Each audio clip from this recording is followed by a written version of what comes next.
god damn driver attention monitoring system. F off, hands up, put your hands in the air. This is my #1 issue with this car. Oh, if I click over here, oh, we got a massive screen that's facing me. No, it starts yelling at me to please concentrate, and that is one of the most alarming sounds. It really does, in some aspects, just feel like a bit of a half-baked potato. But what is objectively not okay is borderline dangerous safety systems on a production car. Guys, if you clicked on this video thinking, what the hell is a Deepal and is it a new brand from India? Just know you're not alone, and I actually thought the same thing when I first heard that Deepal was coming to Australia. However, it's not an Indian car, it is straight out of China. That's right, we have another Chinese mid-size electric SUV to review today. I know it feels like a broken record at this point, but here we are. It's 2025 in Australia, and that's the state of the market. So obviously this segment of car is heating up, so it's getting very competitive and cars are coming in at cheaper and cheaper prices. And what that means is we're seeing some very interesting options hitting the market, just like this Deepal S07. I'm gonna take you on a full 360-degree tour of the exterior, have a look at all the wacky design elements, then I'm gonna take you inside and show you everything that you get on the interior. We're gonna check out practicality, talk about the battery and charging specs, and of course we're gonna give it a 0 to 100 launch test, see how quick it is from 0 to 100, and then we're gonna drive it around our classic saucy corner, see just how well it handles and how compliant and comfortable it is on the road. So without further ado, let's get into it. All right, so before we talk about how this thing looks, let's give a bit of a backstory behind the Deepal brand. Deepal was launched in China in 2022, and it's owned by a company called Chang'an, which you might have heard of because it is a massive name in the Chinese auto industry. In fact, it is consistently a top 3 seller in the Chinese market, competing against the massive company BYD and other companies like Chery. So no, Deepal hasn't come out of nowhere. Chang'an has been around for a long time, and its headquarters are based in Chongqing, China, which Matt and I went to last year, and it was one of the most crazy cities I've ever traveled to in my life. They call it the City of Lights for a reason, and I think Deepal has kind of been inspired by that because the lighting in this car is actually pretty extra, let's just say that. So Deepal as a name actually means deep blue in Chinese, and I'm gonna read you a little excerpt from their website on what that actually means because I found it quite funny. So in Chinese, Deepal translates to deep blue, representing the vast potential and limitless possibilities found in the depths of the ocean and the universe. Okay. Interesting. But let me know what you guys think of the name Deepal down in the comments because yeah, I don't think I'm the only person who thought it was an Indian brand when I first heard the name. So let's talk price. Well, Chang'an have decided to keep things simple with the Deepal S07 for its launch in Australia. It's just coming in a single spec, and that costs $53,900 before on-road costs. Keeping it simple, just a single electric motor, single range option, and here we have it. Now, I do believe there are several different interesting color options, including this metallic orange color. I personally think it looks really cool, but hey, I'm colorblind, so take that with a grain of salt. It does look really cool on the road, and you'll definitely get lots of people kind of breaking their necks to have a look at what car this is because it kind of looks unique. Coming to the first unique factor and kind of a signature element of the Deepal design language are these daytime running lights. So you will notice it's split into 2 different units. This one here also acts as your indicator, and then you have this kind of triple light display, which is also mirrored in the tail lights, and I think it looks really cool. Has a really nice presence on the road at night. They also are super bright LEDs as standard and have auto dipping high beams. And you also get some fog lights down here with some cool triangle patterns there. And this car actually, believe it or not, has a light show. So I'm gonna play that for you now. I know, don't get too intimidated by my dance moves, but you know, it's what raw talent looks like. So if we continue on with the rest of the front, have your Deepal logo there, a front camera there, because this thing does get a really good 360 camera. You also get a few cameras and sensors up there because this does come with a suite of advanced safety systems. If you guys want to read a full list of all the safety systems, then Google CarSauce Deepal S07, and our written review will have all of the extra info so you can read through it in detail there. You also get this really cool aggressive splitter at the front here, and I really like these interesting brushed metal looking panels here. And you also get some aero that pulls air across the side of the wheel. And really from the front here, you can see just how kind of aggressive and sharp some of those lines are. It looks really, really cool from this angle. And you can see how smooth and aerodynamic the front of this bonnet is. Really, really cool looking car from the front. And in fact, the silhouette only improves as we go to the side. So let's check that out. Alrighty guys, coming to the side of the Deepal S07. As you can see, we have these 19-inch wheels here with this plastic cover there. You also get Gitti tires. There is an option option for 20-inch wheels on this car. However, I'd probably take the 19s with the extra sidewall just for a bit of extra comfort because the suspension is a little firm on this car. As we continue to the rest of the side, you get this weird little plastic knob thing that does nothing. You also get these auto folding mirrors, which have a camera on the side. Like I said, this thing has a very good 360 camera. And in fact, this car does come with a really good proximity sensing key. So if I walk away and I walk back towards it, the door handle that was once flush now pops out and I can open. And of course, your deepest driving companion.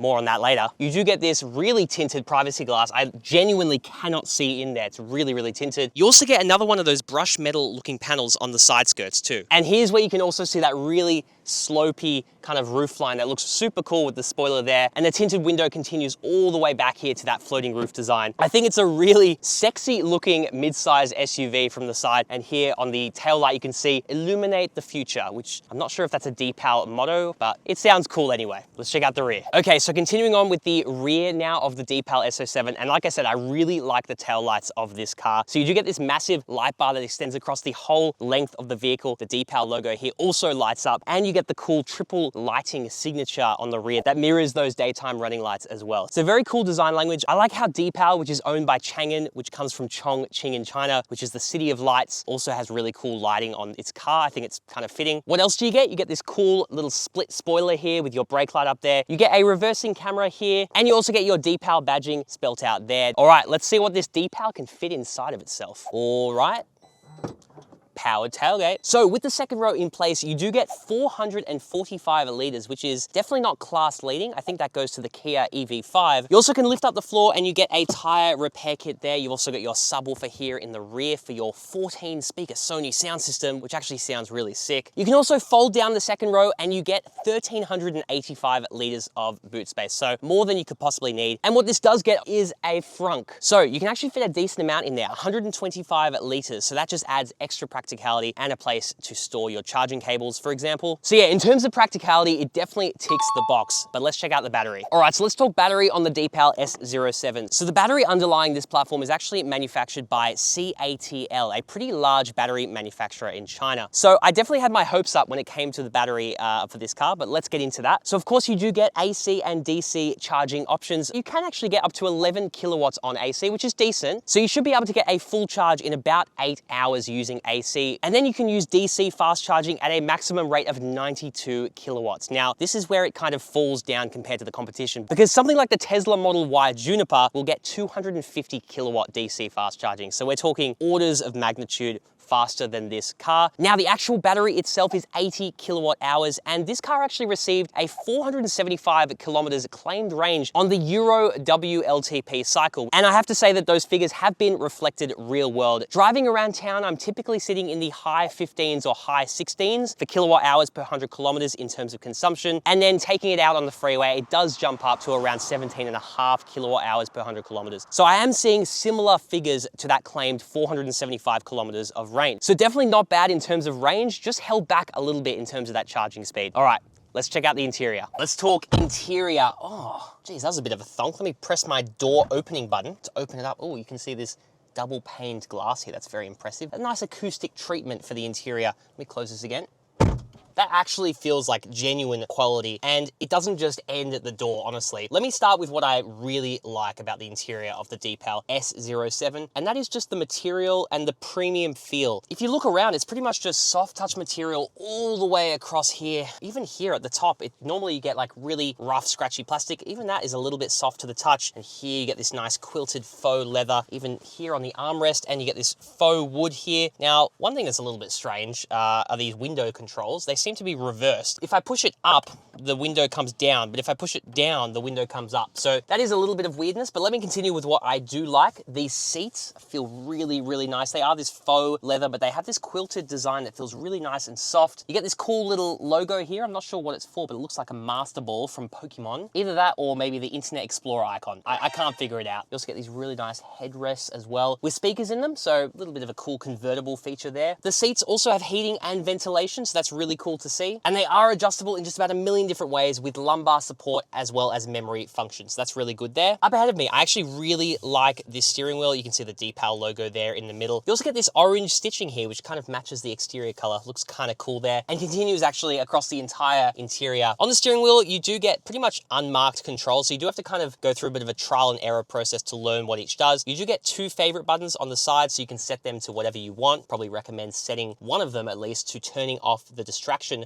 warning, but more on that later. You also have your adaptive cruise control buttons here to adjust speed as well as distance, and you have your multimedia controls on the right with a button for voice commands. However, the voice commands will not work unless you set up the Deepal connected app, which I haven't done. This interior is very minimalist, so apart from the screen, you don't really get a whole lot of controls. So you do get this gear selector stalk. I press it down once to go into drive. If I press it up, I go into reverse, and I can see my really, really good 360 camera there. That's actually really impressive. If I switch back down into drive and I want to use my adaptive cruise control, I just go down one more time on that gear selector, and that will enable the adaptive cruise control at whatever speed I'm traveling at. Up ahead of the steering wheel, you do get this goddamn driver attention monitoring system. F off, hands up, put your hands in the air. Yeah. As you can tell, I do not like that system, not one bit. Another interesting quirk of the interior is you'll notice the lack of digital instrument cluster, or really any instrument cluster to be precise. Instead, you get an AR, augmented reality heads-up display, and it is plenty customizable. If I go into the menu on the infotainment screen called AR HUD, I can now use my right D-pad, which was usually my multimedia controls, to move that up and down and adjust the brightness as well. So yeah, very cool there. It shows basic things like your speed and your adaptive cruise control settings. Before we get into the screen, because that's honestly going to have a massive chunk of this video dedicated to it, because there's just so much to talk about with this display. It's just absolutely nuts. Let me just get through the rest of this interior. So you get this wireless charger here. It is a Qi wireless charger. It works pretty well. However, I have found that when I put my iPhone 16 on it, for some reason it keeps opening the wallet. I think my phone thinks it's an FPOS machine or something, because yeah, every time I put my phone on it, it just opens up my wallet app, which is a little bit strange and a little bit disconcerting. Maybe one day in the future we won't own cars. You'll just have to tap your phone and it'll charge a certain amount to just start the car.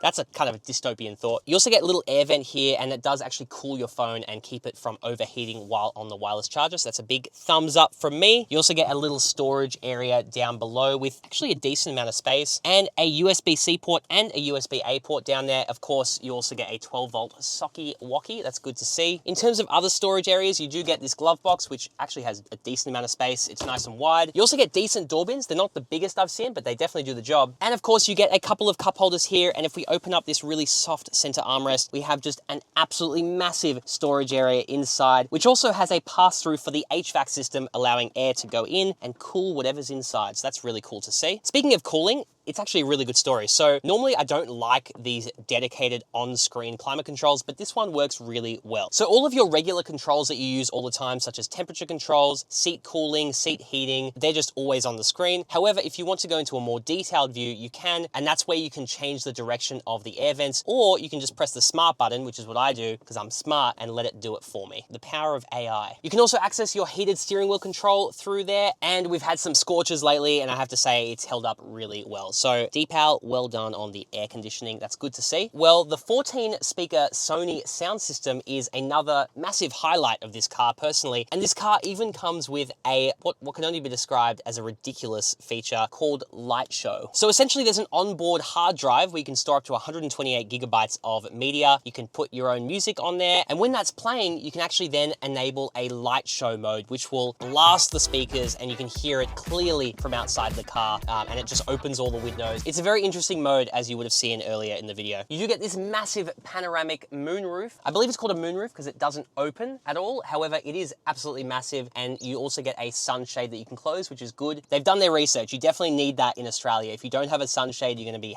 hating that glass roof on hot summer's days. But yeah, really awesome inclusion. It goes all the way to the back, and it just makes the experience in the rear seats especially that much better. All right, it's time to talk about the screen now, because yeah, there's a lot going on on here. It is a little bit like a Tesla in that the screen acts, you know, as the central control unit for everything in the car. So let's begin with, I guess, the cool party trick of this screen. You can see we have an option called screen rotation. And you might be thinking, oh, it's just a copy of the BYD whatever. Okay, yeah, cool. BYD has a rotating screen as well, except that one rotates like this. And it's, to be honest, mostly useless. This one, I think, at least has some utility, because what you can do is you can enable this thing called rotating screen smart mode. And that way, when you sit in the car, it'll actually orient the screen towards you, towards the driver. So you get better viewing angles. And actually, it does genuinely look a lot better. It feels a lot better to have it facing towards me. And if you just hop in the passenger side, it'll actually face completely towards the passenger. Now, Deepal call this the sunflower screen. And I think it's kind of inspired by how sunflowers seem to follow the sun as it moves across the sky. That's what it's called, sunflower screen. And essentially, it'll just follow you wherever you are. I personally like to keep it in the middle. However, I can definitely see some people getting some cool use out of that. So first of all, you do get a lot of built-in apps, which includes built-in satellite navigation. You also get a built-in media player, like I mentioned earlier. You also get AM, FM radio, and DAB.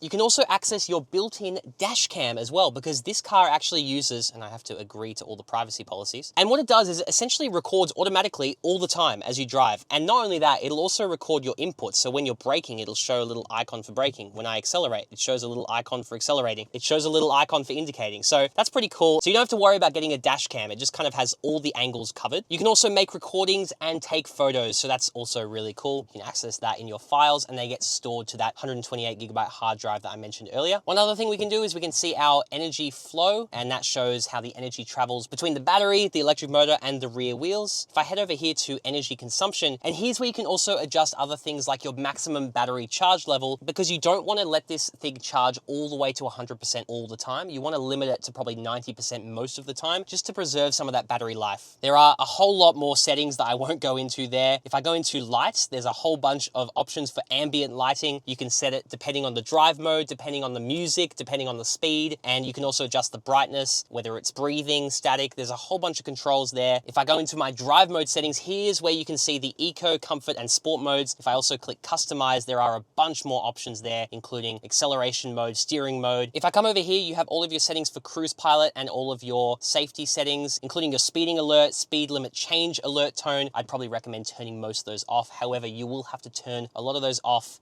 every single time you start the car. We can also change some display settings, including between dark mode and light mode. I think dark mode looks pretty cool. However, I just think light mode is a little bit easier to read during the daytime. Sounds, here's where you can change your equalizer settings. On the screen now, you can see my personal favorite equalizer, which is passion mode. You also have live, music hall, and cinema mode. So that's interesting to see. And I think you have a really, really solid sound system in this car. I really like as well how you can change all of the different volumes individually as well. So if you want your multimedia volume a little bit lower than your core volume, for example, you can definitely set that. This car also does make some noise as you're driving along slowly to let pedestrians know that you're there. You can actually change those sounds. So for example, vast sky sounds like something from Interstellar. You got slow sequence and you've got star cruise. Interesting. I personally like star cruise the best. I think it sounds cool. If I go to voice, you can also change your smart voice settings. However, to do any of that, you do have to be connected with the Deepal app. So I haven't had a chance to test that out yet. If I come over here to cabin camera, you can see there's a couple of different controls for the camera up here, including your fatigue warning tone, distraction warning tone. Turn both those off. Don't even think about it. Connectivity, you can see your Bluetooth, Wi-Fi, hotspot, etc. Safety, I believe this does have built-in emergency call functionality. You can also come to My Vehicle and see a bunch of different options, including your OS version. This infotainment system is running on a Qualcomm 8155 chip, which is why it's so snappy and fast. It also has 12 gigs of RAM. So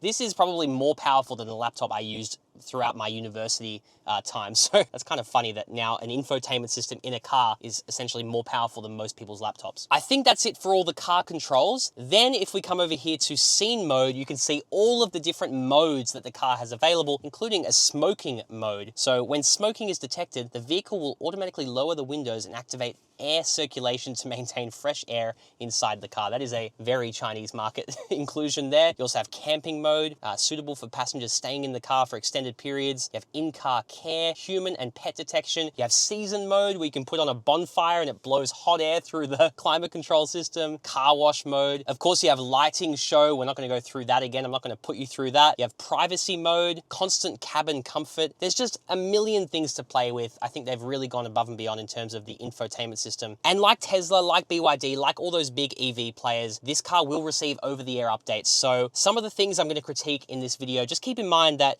they are, at the time of filming this video, they may have been fixed, long ago by the time you test drive this car. Now, if we come to our home screen, you can see we can access a bunch of shortcuts at the bottom. You can also change your drive modes directly from there, play or pause your media, and also see your range and tire pressure as well. If I come over here, you'll see we actually do get wireless Apple CarPlay and Android Auto as standard, which is awesome. It's actually a really, really good implementation. Massive screen, super clear as well. You can also see your speed up the top there, interestingly, so your passenger always knows how fast you're going. And there are a couple more shortcuts up the top there for things like your dash cam or in-cabin camera. You can also take selfies on this screen. So yeah, like I said, there's a million things. I probably haven't even covered half of them. I've tried my best, but I think for people that love tech in their cars, this car is really, really solid. But like I said, there are just a couple of interesting software quirks and bugs that need to be ironed out before I could say that it's a really awesome implementation, like something that you'd find in a Tesla, these, really established players that have been doing it for a long time. I think they do have a little bit of work to do to catch up to those guys, but I don't doubt that they are working on it right now as I speak. All right, guys, I think that sums up the screen and the front seats. Let's check out the rear seats. Okay, so coming to the rear seats of the Deepal S07, and this is an awesome story. My legroom is just absolutely massive. I have heaps of toe room despite the slightly raised floor because of the battery. I love this panoramic moonroof that you get. It just makes the cabin feel so airy. I also have so much headroom above me, so yeah, back seat space is absolutely massive. The seats are also really comfortable back here. I feel like I do get a decent amount of under thigh support. The same nice soft faux leather is used on these seats and it feels very nice and quilted. Unfortunately, you don't get any heating or ventilating in the back seats. However, that would probably be pushing our luck, I reckon, at this price point. And it just looks really nice. You do get some more orange accents on the seats back here and the headrests feel nice and soft as well. Even the seats in front of you, they actually look hard, but they feel soft. It's really nice. You get this soft folio pocket there, which you can fit smaller items into. And interestingly, they've omitted any kind of storage bin in the center console. So normally you see like a little area to put keys or smaller items, but you don't get that in the back here. What you do get, however, are some climate controls, and you can also control the rear sunshade from back here, as well as the front left seat. You can move it forward and back from the back here. So yeah, probably just don't tell your kids about that one because that could probably get pretty annoying quickly. Another interesting thing is you only get a single air vent back here. I guess it's not the end of the world, at least you get one, but yeah, I mean, you might have two children that are fighting over the direction of the airflow in the rear. You also get a fold down center armrest here, which actually is the entire middle seat. It just comes down there and it feels really nice and solid and soft. Actually feels really quality, I have to say. You get a phone storage section there as well as a couple of cup holders. And yeah, honestly, this back seat just feels really comfortable here. And you know what else feels really comfortable? That's right, CarSauce Buy. So if you guys are in the market for any new car, why not Google CarSauce Buy? We actually have a massive dealership network of thousands of dealers, and we make them fight against each other to get you the best deal because we charge them a fixed fee. Doesn't matter what you pay, you get to review their different quotes and choose the best one for you from a dealership that has them in stock and is most convenient for you. Of course, there's no obligation, so if you are just thinking about buying a new car, make sure you head to CarSauce Buy, pop in your details, and our team of new car specialists will get in touch and make sure you get the best possible deal on your next car. I think it's time to test the launch of the Deepal S07. Alrighty guys, it's time to test the 0 to 100 of the Deepal S07. Now they do claim 0 to 100 in 7.9 seconds. Time to test that out. I'm gonna switch it to sport mode. There we go. Foot on the brake, foot on the accelerator. Let's do this. Oh, okay. A little bit gentle off the line, come on. Oh, it's picking up pace now. That's good. Oh, that's actually pretty good. It did beat the claim, 0 to 100 in 7.52 seconds. That's decent, actually. I thought it kind of died at the end there, but then it was all right. Let's try this thing normally. Alrighty, guys. So, driving the Deepal S07. First things first, let's talk about what powers this thing. So it is powered by a single electric motor that drives the rear wheels. It does produce 160 kilowatts of power, 320 Newton meters of torque. And as we're driving along here, as you can hear, yeah, look, everything's beeping, everything's going off. This is my number one issue with this car is if I just look at the screen for 1 second to see, oh, what's my energy flow doing? Oh, if I click over here, oh, we got a massive screen that's facing me. No, it starts yelling at me to please concentrate, and that is one of the most alarming sounds. So not only is that driver attention warning system poorly calibrated, it doesn't work when you're wearing sunglasses. So even if I'm looking directly ahead but I'm wearing sunglasses, it will beep incessantly until I remove my sunglasses. I think that's my rant out of the way. Essentially, it's not calibrated well, it's not implemented well. I don't know how it got through the testing phase and actually made it into a full production car. I guess you can swipe really easily from the right of the screen and turn off the distraction warning. And when you do that, this car is a lot more relaxing and a lot more pleasant to drive. So going back to that 160 kilowatts of power, yeah, look, it's not going to be the most engaging drive, that's for sure. But I think in terms of an EV just getting you from point A to point B, not being, you know, an overly dramatic kind of vehicle on the way there, I think it does okay. If I swipe up from the bottom of the screen, I can actually access my drive modes. If I click Sport, oh yeah, now we can give it some proper sauce. Look, the steering feels pretty much the same in this mode. The suspension feels the same, which to be honest is on the firmer end for this car. But what really, you notice the difference immediately is that throttle response. It is immediately a lot sharper, a lot more responsive, and the car actually feels a lot quicker in sport mode. I do think that that eco mode kind of limits the amount of power you're able to output, which is probably how they get to that 475 kilometers on the WLTP cycle. For the range, we're not going to be efficient here. It's saucy corner time. Let's launch it up here. Got it in sport mode, gonna brake boost it. Okay, that was very gentle launch. Let's do this. Gotta remember this is a rear wheel drive and it is about 2 tons. Oh God, yeah, it did cut a decent amount of power there as we went through the first corner. Let's see the second one. Yeah, nothing. It wouldn't give me any power. So look, I think the name of the game for the Deepal S07 is gonna be safety. At the end of the day, it's gonna yell at you if you look at the screen. It's gonna yell at you by not giving you power when you wanna go around the corner quickly. Another thing I wanna talk about is the adaptive cruise control and lane center assist. Now, this doesn't have full-blown lane centering. However, it will warn you slightly as you start to leave the lane by slightly vibrating the steering wheel, making sounds. However, I have to say that both the speed limit assist seems to not really work that well. Maybe a software update will fix it. However, as it stands right now, I'm using version 2 of Deepal OS in my current test car, and yeah, there are a couple of weird quirks with it. Look, it's not going to be the most exciting EV to drive, but I don't think that that is the point of this car. This car is going to be for that person who treats their car like an appliance, essentially, just to get you from point A to point B. So yeah, even if we look at this car like an appliance, it is kind of trailing behind some of the competition. You know, we have the Xpeng G6. I haven't had a chance to drive that car yet, but that should be probably quite similar to this. The Leapmotor C10. This segment is definitely heating up in Australia with all these new Chinese cars coming in. And yeah, I don't know, has the Deepal S07 done enough to stand out, or has it been completely ruined by those poorly calibrated safety systems? Let's get into my final thoughts. Okay, so final thoughts on the Deepal S07. Guys, I really want to recommend this car. I really would love to be able to say, go buy one. It's such a steal. Forget about the Tesla Model Y. Just go for the Deepal. It's all you need. But the reality is, for all of its strong suits, it really does, in some aspects, just feel like a bit of a half-baked potato. And that's not to take away from some of its strengths. I think its range is really good. I really like the UI implementation on the interior. I think they've nailed it in terms of the interior materials and premium feeling that you get. I love the massive panoramic glass roof on the interior. I think it's really practical. There's so much space in the rear seats. And not to mention, I really like the way that this thing looks. However, what is objectively not okay is borderline dangerous safety systems on a production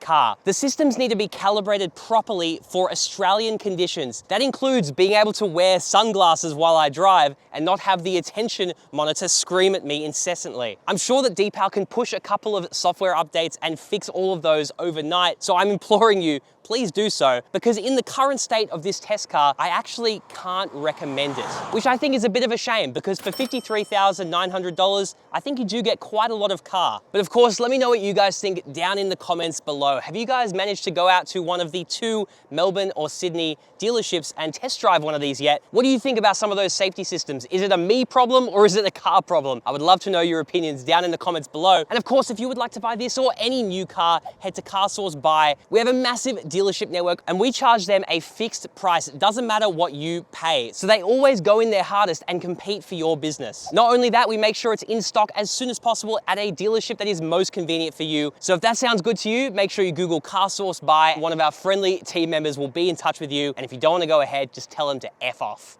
Ciao for now.